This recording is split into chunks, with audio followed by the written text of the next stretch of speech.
Dozens of people of East African descent have been charged, convicted, and sentenced for stealing more than $1 billion in taxpayer money from government programs during COVID. As you know, Governor, that is more than Minnesota spends each year to run its Department of Corrections. So I want to give you a chance to respond to this. Do you take responsibility for failing to stop this fraud in your state?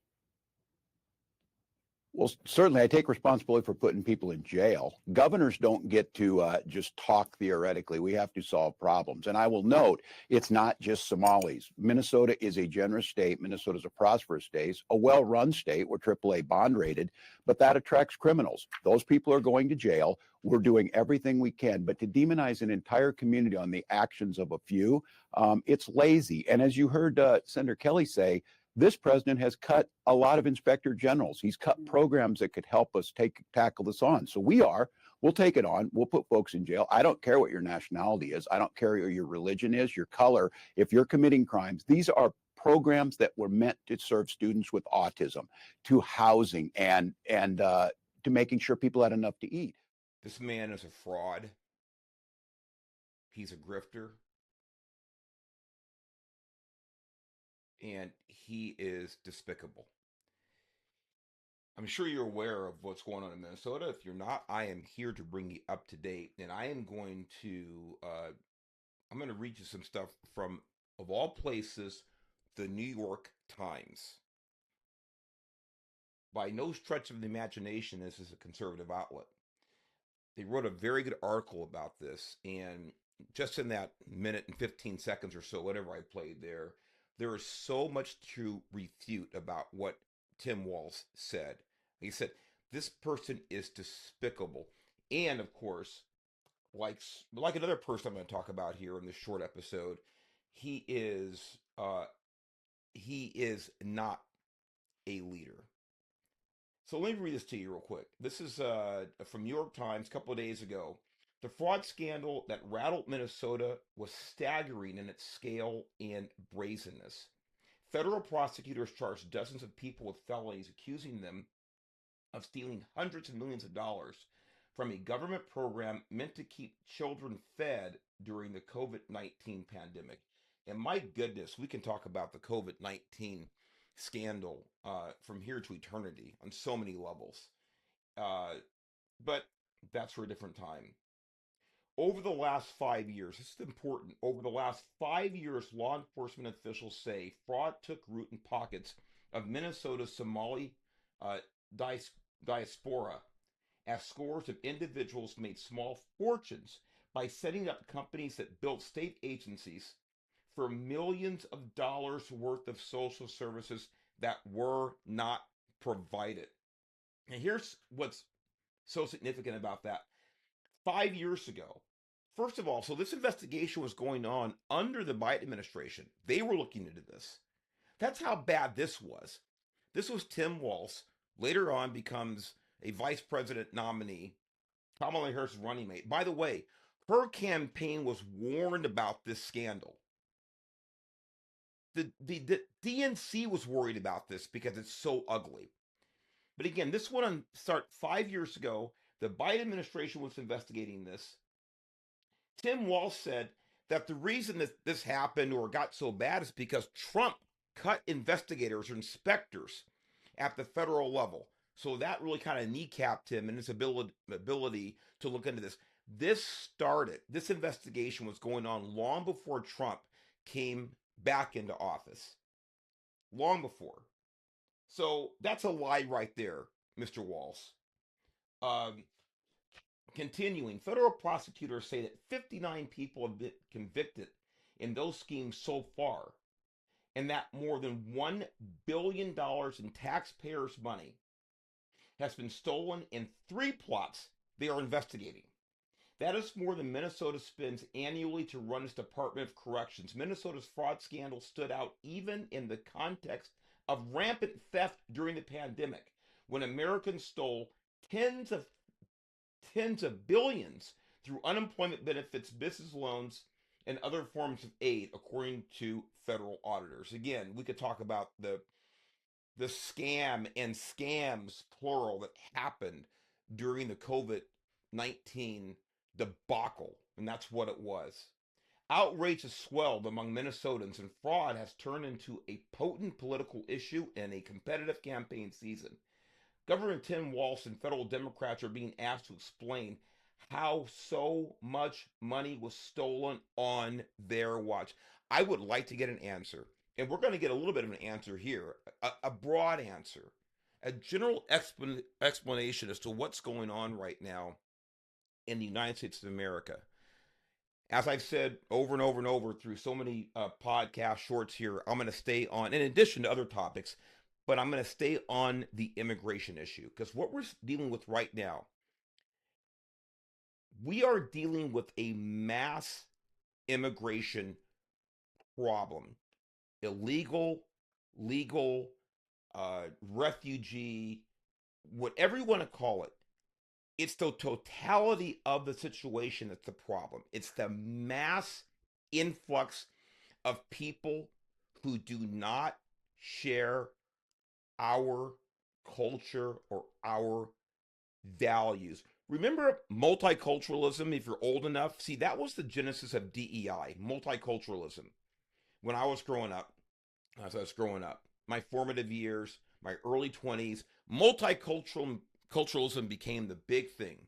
Oh, we have to love and respect and honor and indulge in all cultures. They're all beautiful except for one. Except for one. What did the left tell you? That American culture, Western culture was a problem, but all other cultures, they only have positives, no negatives.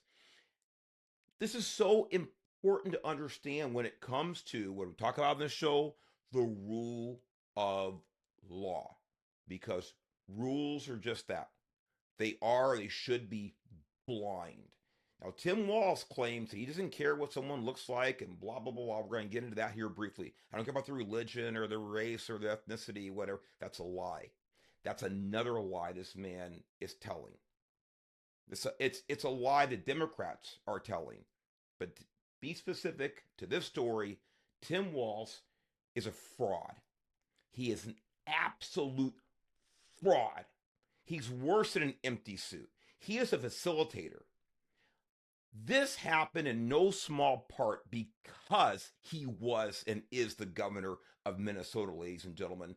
This man is crooked. He is corrupt. He's a fraud. He's despicable. Let me move down here a little bit. Critics of the Walz administration say that the fraud persisted partly because state officials were fearful of alienating the Somali community in Minnesota. Is that a surprise to anybody who has two brain cells to slap together? I think it's a surprise to a lot of people, unfortunately. Maybe not a surprise. They just don't want to see the reality. Let me put it that way. That's what we're dealing with here. In other words, if this were any other group, not any other group, of course, because there are a lot of sacred cows out there that the left does not want to touch. We still live in a world where they're building statues to George Floyd, or at least the statues still exist. That's a problem here. As if he's some type of a hero, if his memory is sacred. We're dealing with the same types of thing here. If you are an immigrant, legal or otherwise, you are holier than thou. That's what's happening right now. They knew that this corruption was taking place not only, but significantly, primarily in the Somali community there in Minnesota. They knew this. They know it now. The episode has raised broader questions from some residents about the sustainability of Minnesota's Scandinavian model system of robust safety net programs bankrolled by high taxes. That system helped create an environment that drew immigrants to the state over many decades, including tens of thousands of Somali refugees after their country descended into civil war in the 1990s. Remember I said I don't really care about the reason that, well, I do care. Obviously, there's legal and illegal. But for sake of discussion here, whether someone comes here illegally or illegally, that's an important issue. But the numbers themselves are incredibly important. So a lot of these people did come here as refugees. The United States of America brought these people, by the way, including Ilhan Omar's family, welcomed them in as refugees from a crap hole country involved embroiled in bloody civil war. Welcomed these people, gave them security, gave them a chance to prosper, gave them a chance to practice their religion freely. And what has happened? We brought so many in at once. We can't possibly assimilate people on that level into our culture successfully. You can't do it. You can't do it. Let me continue. The first public sign of a major problem in the state social services system came in 2022. Again, Tim Walsh just told you that he really was hamstrung here, kneecapped, whatever metaphor you want to use, in the investigation because Trump cut the inspectors. Now, again, I don't know what he's talking about, federal inspectors. But again, he's blaming this on Trump. And Trump, if I remember correctly, wasn't in office in 2022 when federal prosecutors began charging defendants in connection to a program aimed at feeding hungry children. The Biden administration, to its credit, was the administration that started this investigation. Merrick B. Garland, Attorney General during the Biden administration, called it the country's largest pandemic relief fraud scheme in conjunction with the worst fraud. Well, I was going to say worst fraud governor. That's we're going to talk about maybe a challenger for that title here in a minute. But the worst fraud scheme. Now, this is Merrick Garland, a person I have minimal respect for. I'll throw the word out there, minimal, to be nice. But it was his DOJ that was investigating Tim Walz's state abuse of COVID-19 funding. The prosecutors focused on a Minneapolis nonprofit organization called Feeding Our Future, which became a partner to dozens of local businesses that enrolled as feeding sites. State agencies reimbursed the group and its partners for invoices claiming to have fed tens of thousands of children. In reality, federal prosecutors said most of the meals were non-existent, and business owners spent the funds on luxury cars, houses, and even real estate projects abroad. In one case, hundreds of providers were reimbursed for assistance they claimed to have provided to people at risk for homelessness. Very interesting. I'm going to touch on the homeless issue here in a minute. Though federal authorities said services weren't provided. In another program aimed to provide therapy for autistic children. Now, can you imagine, folks, think about this. These crooks, these criminals, they were using money that was earmarked for children suffering from autism to enrich themselves. And it was happening under the watch of Tim Walz, and he knew about it. He knew this fraud was happening, and he knew where it was happening. He knew predominantly who was perpetrating the fraud, and he did nothing. In one case, hundreds of providers were reimbursed for assistance they claimed to have provided to people at risk for homelessness, though federal authorities said services were not provided. In another program aimed to provide therapy for autistic children, prosecutors said providers recruited children in Minneapolis's where? Somali community, falsely certifying them as qualifying for autism treatment and paying their presence kickbacks for their cooperation. Somali children being used, the parents of those children in cahoots with the people stealing the money from the federal government and enriching themselves. Prosecutors have so far charged one provider, Asha Farhan, Hassan, 29, with wire fraud. They say she and business partners stole $14 million. $14 million. That's one person. That's one person we're talking about. Get my notes in order here. Moving down here to the end. Kasi Magan Magan, a Somali American who formerly worked as a fraud investigator for the Minnesota Attorney General's office, said elected officials in the state, and particularly those who are part of the state's Democrat-led administration, were reluctant to take more assertive action in response to allegations in the Somali community. Quote, there is perception that forcefully tackling this issue might cause political backlash among the Somali community, which is a core voting bloc, unquote, for Democrats, said Mr. Magan, who was among the few prominent figures in the Somali community to speak out about the fraud. Remember when Walsh said in the video you just watched, he doesn't care about someone's, I'm paraphrasing, skin color, ethnicity, religion, race. He doesn't care. It's a lie. It's a lie. They tell you it's a lie. I mean, they already told you they care about race. And when I say they, I'm talking about Tim Walsh and his ilk. They live and die politically on the race issue, ladies and gentlemen. You and I know it.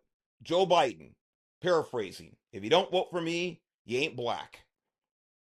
Does that sound like the head at the time, the head of the Democrat Party, didn't care about race? Tim Walsh and the other officials in Minnesota, as this Somali official, former official in the AG's office, said that they were sensitive about this because they thought it would be bad political backlash. They let this fraud happen over a long period of time because they were afraid of losing a voting bloc. These are despicable individuals. Despicable individuals who have played the race card, who continue to play the race card, and by the way, think that they're going to win in the future by playing the race card as they move along. I doubt it. Now, there were a couple of things in there I haven't forgotten. I threw away my notes here.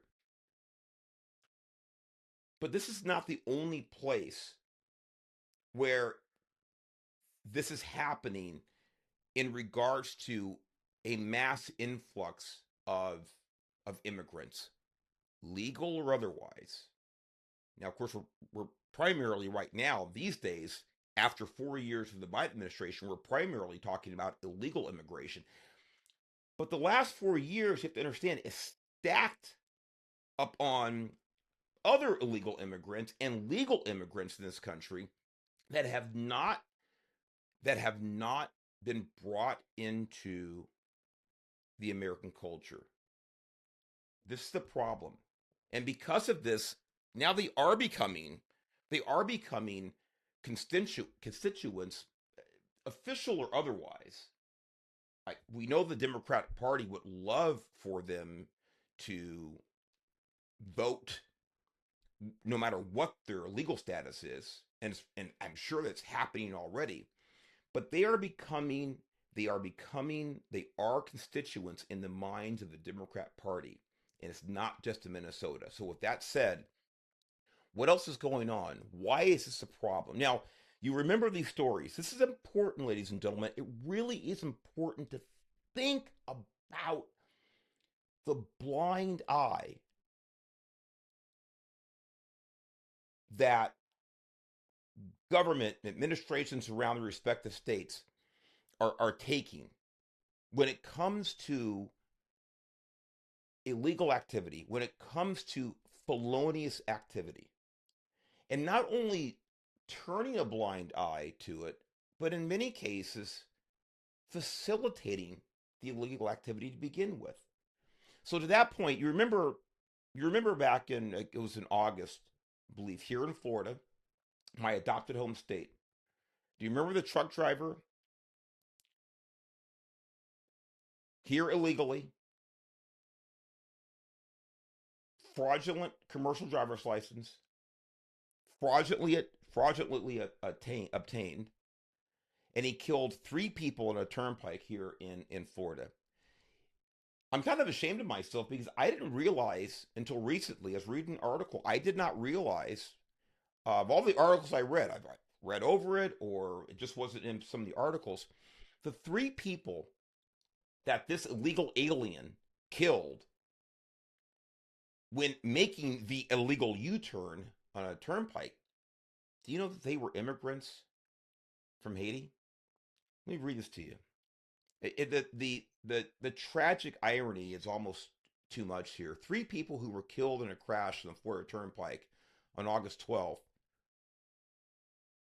When undocumented, it's funny. They say undocumented. You know what that means? Illegal alien. Truck driver made an illegal U-turn. They'll use illegal for a U-turn, but not for the person who came here illegally. Sorry, I digress, but it's just too much to pass up.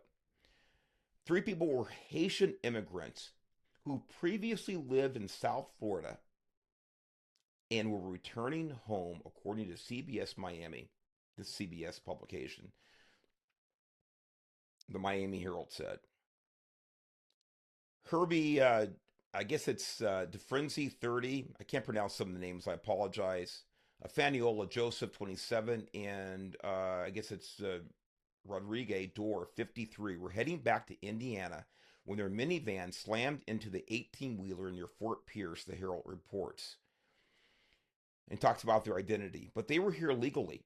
These Haitian immigrants were here legally, and they were killed by a truck driver who clearly had obtained a commercial driver's license fraudulently. Now, if you don't remember, well, I'm going to move on to the next article and we'll tie this all together. That guy, I don't remember his name. I'm not going to read his name here, but that's the one who killed the 3 people in Florida. Next, do you remember this one? More recently, driver of a semi-truck slammed into multiple vehicles, killing 3 people on a California highway, allegedly under the influence of drugs, authorities said. The driver, identified as 21-year-old blah, blah, blah, has been charged with gross vehicular manslaughter while intoxicated and driving under the influence of a drug causing injury in connection with Tuesdays, which is back in October. Chain reaction crash on I-10 freeway in Ontario. I've talked about this before. But here's a guy who was here illegally, had a fraudulent commercial driver's license, and killed 3 more people. Moving right along. That was from ABC, by the way. This is from the New York Post. Truck driver charged with killing newlyweds in a horrid crash is a legal immigrant given a license. Let me give the details first, so a little bit of it. Truck driver killed newlyweds. This is in Oregon, folks. Legal immigrant. I call it illegal alien. Commercial driver's license. It's fraudulent. I put that in there. He's from India as well, like our other friends. He was arrested after he jackknifed the semi-truck and collided with a vehicle in Bin back on November 24th, killing William Carter and his new wife, Jennifer Lower. Kumar is his name. He's here illegally, having been released into the country by the Biden administration, the Department of Homeland Security revealed Monday, as it announced that an immigration detainer has been lodged. And these articles go into great detail about the incidents and about the perpetrators, the alleged perpetrators. So what do they all have in common? 1 killed 3 people in Florida. 1 killed 3 people in California. 1 killed 2 people, newlyweds in Oregon. They all obtained their driver's license, and I'm going to say fraudulently, in the state of California. one of them, I forget which, one or more, I think, had driver's licenses from a couple of counties, states, California, Washington State, I believe. But they all had these commercial driver's licenses from California.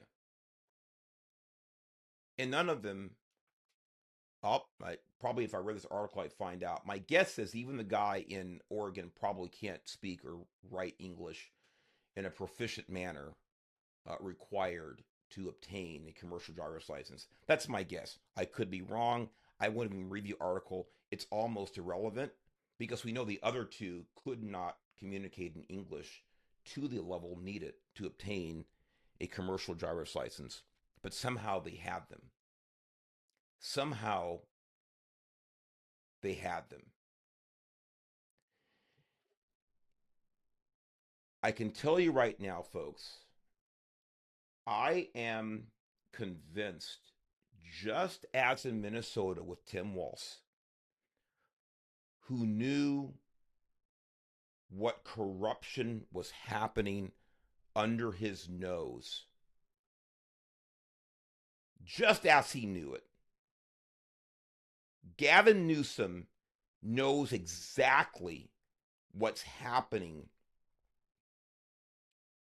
with the process of these illegal aliens who can't even read or write or speak English to the point where they can pass a commercial driver's license. Somehow they can pass a commercial driver's license test, somehow end up with a commercial driver's license. Do we understand what's happening here? This would be as if I had a medical license and I couldn't pass a medical license test. You would say, gee, Mark, how did you obtain that when you can't tell me, which bone's connected to which bone? There's not much difference here. And these are three that we know of. These are three that have been reported so far. Not to mention, I'm sure, the countless numbers who have caused major injuries, minor injuries, property damage across this country. But they have California commercial driver's licenses, but they can't read, write, or speak the language. And now the federal government is, the Secretary of Transportation is all over this. In other words, there's an investigation happening now. Funds are being pulled from California because we all know that somehow these guys are either going into DMVs, someone's going in for them, whatever, and someone has to be issuing these licenses outside of the protocol that requires them to be able to communicate in the native language. You have a governor in Minnesota, you have a governor in California that know that fraud and crime are rampant in their respective states, and there's no internal investigation. I have to believe, and I hate to say this, the state law enforcement agency in California is my beloved California Highway Patrol. The California Highway Patrol conducts investigations on and for other state agencies. I haven't heard of any investigation. I could be wrong. If I'm wrong, someone please comment, someone please email, something tell me. I haven't heard of any investigation being conducted by the California Highway Patrol into the Department of Motor Vehicles as to how this can possibly happen. How this can possibly happen. What is the process by which these people, and I say these people, these illegal aliens, are coming into the possession of commercial driver's licenses? How is this happening? Has the governor directed the California Highway Patrol to investigate this? Has the commissioner of the California Highway Patrol said we're going to investigate this? Has there been a press conference saying, hey, we don't know how this happened, Governor Newsom? Is there any investigation? Is there any press conference saying that we're going to conduct an investigation? Is there any level of curiosity on your part? I haven't heard anything. I haven't heard anything about it. And I hate to say it, but I can only think that blind eyes are being turned all over the place. Let's put it that way. Let's just put it that way.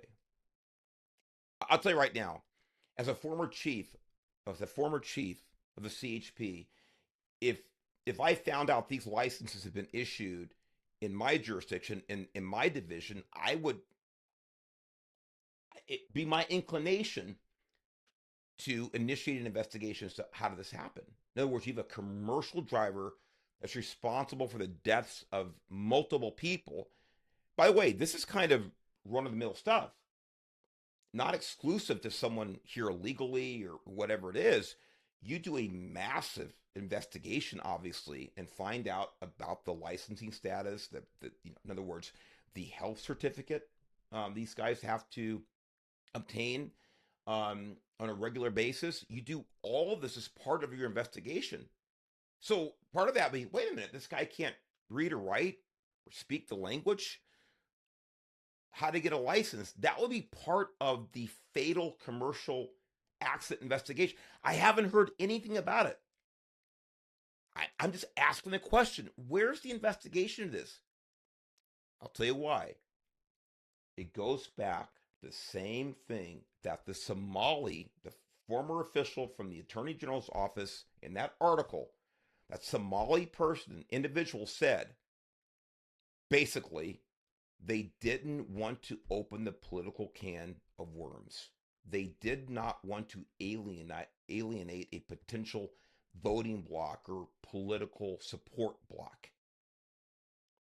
I think the same thing's happening in California and other states.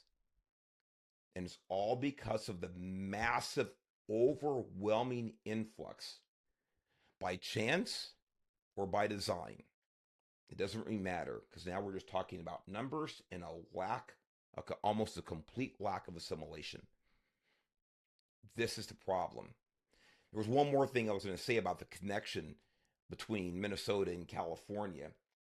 At least in this article, he talked about some of this funding that was stolen was meant to reduce or deal with homelessness. Remember in California, just last year, came up 24 billion, 20 or 24 billion. We're talking about $1 billion of fraud that we know of in Minnesota right now. Probably more than that, but let's, for sake of discussion, in the article it says $1 billion. We're talking about over $20 billion of taxpayer money that was earmarked to reduce the homeless population, deal with the homeless population, homeless issue in California. Vanished. Nobody knows where it is. Nobody knows what it went for. Just gone. The money came out of taxpayer pockets in California. It went into the government coffers. The government dispersed that to, guess what?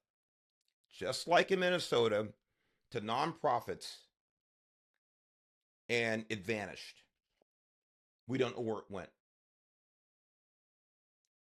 And to this day, I'm not aware of any investigation initiated by the state of California as to where that money went. I can tell you this, it didn't get burned up in a fireplace. It didn't get buried in a hole someplace. That money went into some bodies, some people's pockets. Gone. This is what we're dealing with in these whacked out states that do not give a damn about the rule of law, when enforcing the rule of law may have a negative effect on their respective political careers, political futures, political status, or self-enrichment. There's a lot more, I think, to both stories, to Minnesota, to California. And unfortunately, speaking in California, I I really can't see how we're not going to experience more of these tragedies in the highways with these people who should not be behind the wheel of any vehicle, let alone a 70,000-pound big rig. Ladies and gentlemen, assimilation to Western culture, and in this case specifically American culture, is one of the foundations to adhering to and respecting the rule of law. If you're not able to assimilate and to love American culture, you damn well are not able to respect the rule of law. I don't know if we have gone too far numbers wise, but I'll use this. I'll end with this analogy comparison. You know, every lifeboat on every cruise ship or whatever vessel you're talking about has right on there capacity 18 adults, 24 adults, 34 adults. And talking about these refugees, and I'm all about providing a lifeboat for people to escape their crappy, backwards, destitute, violent countries. I'm all about providing a lifeboat. But you know what? When that lifeboat says capacity 24 adults and you put 48 in there, that lifeboat is going to capsize and there's no coming back.